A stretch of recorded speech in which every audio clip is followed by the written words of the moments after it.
जय हिंद। आज हम लोग कांग्रेस के बारे में जानेंगे। ठीक है, शुरू से लेकर कांग्रेस कांग्रेस की स्थापना इतिहास की वह घटना है जहां से आज़ादी की चिंगारी उठने स्टार्ट हो जाती है।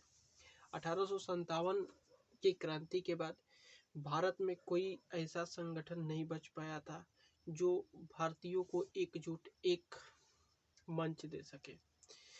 ऐसे में ए.ओ. हुम द्वारा कांग्रेस की स्थापना होती है। हालांकि कांग्रेस का पूरा इतिहास लिखा है पटाभी सीतारामैया ने। ए हुम द्वारा कांग्रेस की स्थापना होती है। ए हुम स्कॉटलैंड के व्यक्ति थे जो आकर शिमला में बसे थे। शिमला में इसीलिए उन्हें हर्मिट ऑफ शिमला या शिमला का संत कहा जाता है। तो कांग्रेस की स्थापना ए.ओ. हुम और दादा भाई नौरोजी के देखरेख में हुआ था, क्योंकि कांग्रेस का नाम कांग्रेस दादा भाई नौरोजी ने रखा था। कांग्रेस का अर्थ होता है लोगों का समूह। ठीक, कांग्रेस का स्थापना इसकी पहली बैठक होती है 28 दिसंबर 1885 ईस्वी को। 28 दिसंबर 1885 ईस्वी को महाराष्ट्र के पुणे में होने की योजना बनती है, लेकिन महाराष्ट्र के पुणे में प्लेग फैल जाने के कारण यह बैठक मुंबई के गोकुलनाथ संस्कृत विश्वविद्यालय में होती है। प्रथम बैठक में 72 सदस्य थे, लेकिन उस बैठक की अध्यक्षता करते हैं WC बनर्जी, भवेश चंद्र बनर्जी कहते हैं। ठीक, कांग्रेस ने अंग्रेजों ने कांग्रेस की स्थापना इसलिए होने दिया क्योंकि अंग्रेज चाहते थे कि भारतीयों को बहला फुसला कर, यानी कि मेनली अंग्रेज ने अपने फायदे के लिए कांग्रेस की स्थापना होने दी। लेकिन बाद में अंग्रेजों के ये गलत सिद्ध हो गया, क्योंकि बाद में जाकर कांग्रेस का योगदान भारत की आज़ादी में बहुत अधिक होता है।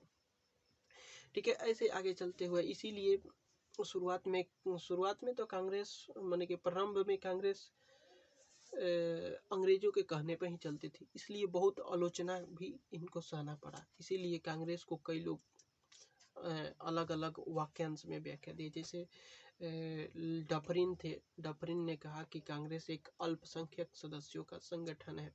ठीक है, फिर लॉर्ड कर्जन ने कहा कि कांग्रेस अपनी पतन की ओर लड़खड़ाती हुई जा रही है और मैं इसे लड़खड़ा करने की समाप्त होने में सहायता करूंगा। ठीक उसी तरह अरविंद घोष है। अरविंद घोष ने तो 2 कदम और आगे बढ़कर कह दिया कि कांग्रेस एक भिखारियों का संगठन है। हालांकि 1885 से लेकर 1905 की कांग्रेस की स्थिति देखकर कांग्रेस के इस काल को भिखारियों का काल या उदारवादियों का काल कहा जाता है। ठीक, तो ऐसे में अरविंद घोष ने गलत नहीं कहा था। ठीक है, और नहीं तो अरविंद घोष ने एक और बात कहा था कि कांग्रेस क्षय रोग से मरने वाली है।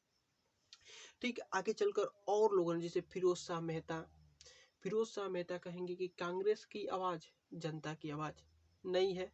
उसके बाद बंकिम चंद्र चटर्जी कहे कि जो कांग्रेस के लोग हैं ना वो पदों के भूखे हैं। ठीक है, ऐसे में बाल गंगाधर तिलक कहा पीछे रहने वाले। बाल गंगाधर तिलक कहते हैं कि कांग्रेस एक मेढक की तरह है जो साल भर में 2 दिन 3 दिन टर बोलने से आज़ादी मिलने वाली नहीं है।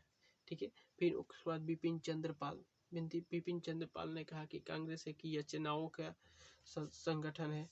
अश्वनी ने कहा कि कांग्रेस 3 दिन का एक तमाशा है जो साल में 3 दिन तमाशा दिखाती है।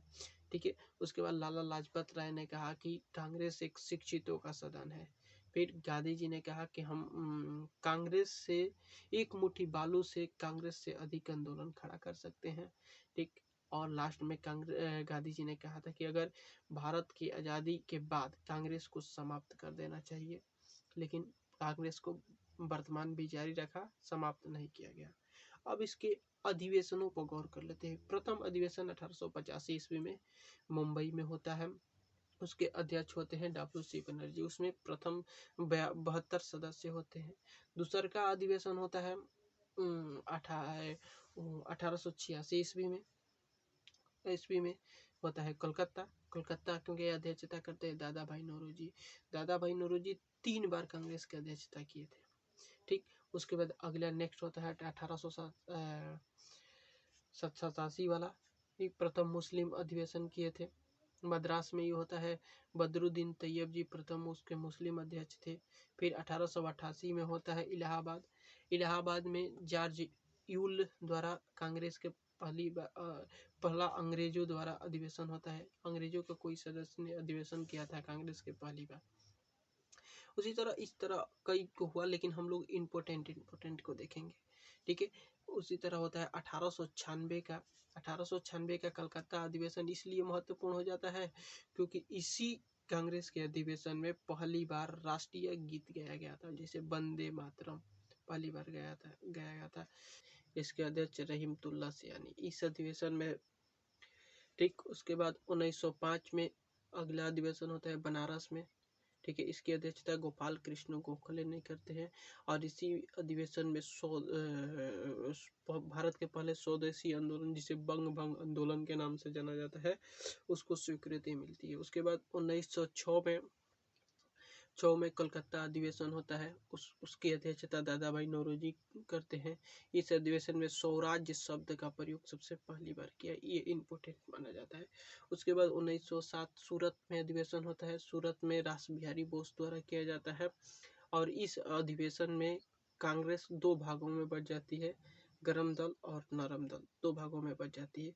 उसके बाद 1911 में कलकत्ता में अधिवेशन होता है, ठीक है, जिसकी अध्यक्षता बिशन नारायण करते हैं और इस अधिवेशन में जन गण मन सबसे पहली बार गाया गया कांग्रेस के अधिवेशन में।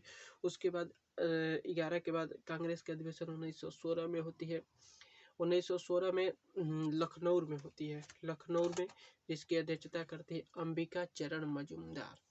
और इस अधिवेशन में कांग्रेस के गरम दल, नरम दल और साथ साथ मुस्लिम लीग तीनों मिल जाते हैं। फिर 1918 में यह अधिवेशन बम्बई में होती है, बम्बई में। इस अधिवेशन के अध्यक्षता करते हैं हसन इमाम करते हैं और इसमें फिर पुनः कांग्रेस दो भागों में टूट जाती है।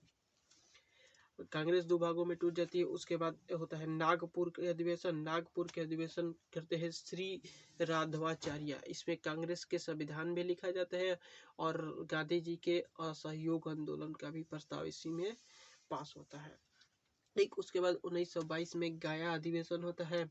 गया अधिवेशन की अध्यक्षता करते हैं सीआर दास माने कि सीआर दास करते हैं। उसके बाद इसी में स्वराज्य पार्टी के गठन का प्रस्ताव पास होता है, ठीक है। उसके बाद अगला अधिवेशन होता है 1923 में अधिवेशन जो दिल्ली में होता है और इसकी अध्यक्षता करते हैं अबुल कलाम आजाद। सबसे कम उम्र के कांग्रेस के अध्यक्षता इन्होंने ही किया था, अबुल कलाम आजाद ने। उसके बाद 1924 में बेलगांव अधिवेशन होता है, जिसमें गांधी जी ने पहली बार कांग्रेस का अध्यक्षता किया था, बेलगांव अधिवेशन 1924 में। फिर 1924 के अधिवेशन कानपुर में होता है। कानपुर में इसकी अध्यक्षता करती है सरोजिनी नायडू। प्रथम भारतीय कांग्रेस की महिला अध्यक्ष सरोजिनी नायडू है, लेकिन पूछेगा प्रथम महिला अध्यक्ष तो 1917 के कलकत्ता अधिवेशन में एनी बेसेंट भारत की पहली महिला अध्यक्ष थी, ठीक। उसी प्रकार हम लोग आगे देखते हैं तो 1926 में होता है गुवाहाटी में अधिवेशन। श्रीनिवास के अध्यक्षता में होता है। इसमें खादी वस्त्र पहनना सबको अनिवार्य कर दिया जाता है कि जो भी बैठक में शामिल होगा वो खादी वस्त्र पहनेगा, ठीक। उसके बाद 1929 में होता है लाहौर अधिवेशन में पूर्ण स्वराज की मांग होती है, ठीक है। इसकी अध्यक्षता करते हैं जवाहरलाल नेहरू। उसके बाद होता है 1931 में कराची में होता है और कराची में इसकी अध्यक्षता करते हैं सरदार वल्लभ भाई पटेल और इस अधिवेशन में मूल अधिकार की मांग उठती है, पहली बार उठाए थे। फिर 1937 में फैजपुर अधिवेशन, इसकी अध्यक्षता करते हैं जवाहरलाल नेहरू और ये पहली बार ये अधिवेशन गांव में हुआ था। क्वेश्चन पूछ सकता है कि पहली बार गांव में अधिवेशन कौन सा हुआ, तो फैजपुर अधिवेशन 1937। फिर 1938 में हरिपुरी में होता है और इसके अध्यक्ष बनते हैं सुभाष चंद्र बोस।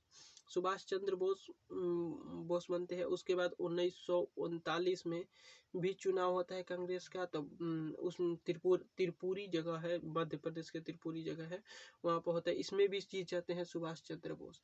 लेकिन गांधी जी इनकी गांधी जी के तरफ से उठे थे, वो हार जाते हैं, इसलिए इन्हों के सुभाष चंद्र बोस को इस्तीफा देना पड़ जाता है।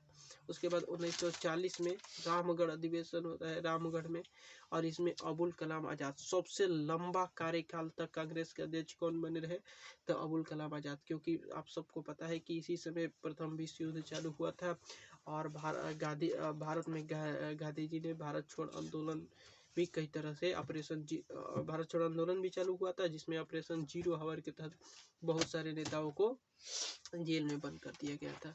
तब कम से कम 1940 से लेकर 1945 तक अबुल कलाम आज़ाद ही कांग्रेस के अध्यक्ष रहते हैं। फिर उसके बाद 1945 में ये अधिवेशन होता है मेरठ में, जिसकी अध्यक्षता करते हैं JB कृपलानी। पूछेगा कि भारतीय स्वतंत्रता के समय कांग्रेस के अध्यक्ष कौन थे, तो JB कृपलानी थे। आप सबको समझ में आया? ठीक है, तो बताइएगा कमेंट बॉक्स में।